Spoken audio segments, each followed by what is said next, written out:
look at the quotient property now. So stepping back to review our exponent rules, because exponentials are inverse of logarithms.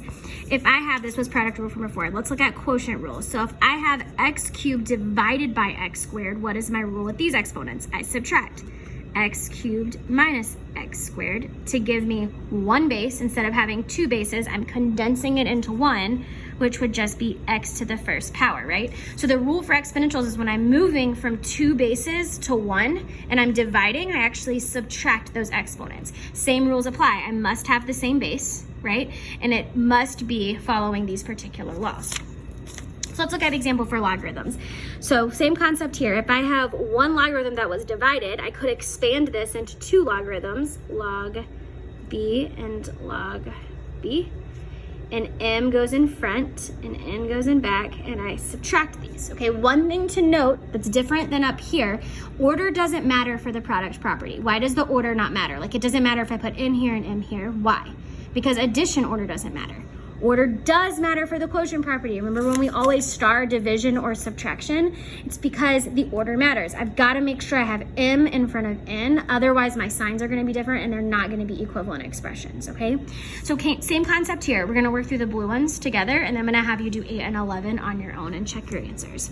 So let's look at 7, 8, and 9 are going to be condensing. So I'm moving from multiple logarithms. So in this case, I have two logarithms that I am gonna condense into one. So I just want one L in here, right? And then I'm gonna have something in parentheses. Remember, natural log is base E. All right, so what do I do when I'm subtracting two logarithms? I use the quotient property, I divide. So I'm gonna do 96 divided by 6. Now, if you plug this in your calculator, you're gonna get the same answer. I'm actually gonna go ahead and simplify this completely, and I'm gonna get 16 when I divide 96 by 6. So I get ln of 16, and that would be my condensed logarithm. All right, let's try number 9. Oh, number 9's a little trickier because we have to work with radicals. So you have to remember all of the radical work that we did a few units ago. So same concept. If I'm condensing, I have to have the same base, which is log 7. So I can condense this down into one logarithm.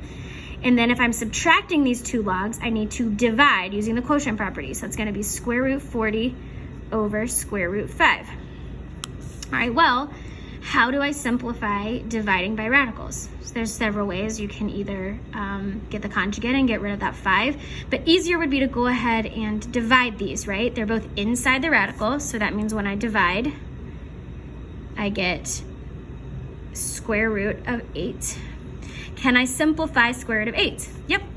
Square root of 8 would be 2 times 4, 2 times 2. I'm grouping them by 2's because it's squares, and I'm left over with 1, 2. So that's gonna be log 7 of 2 root 2. And that would be my final answer. All right, go ahead and pause the video and try number 8.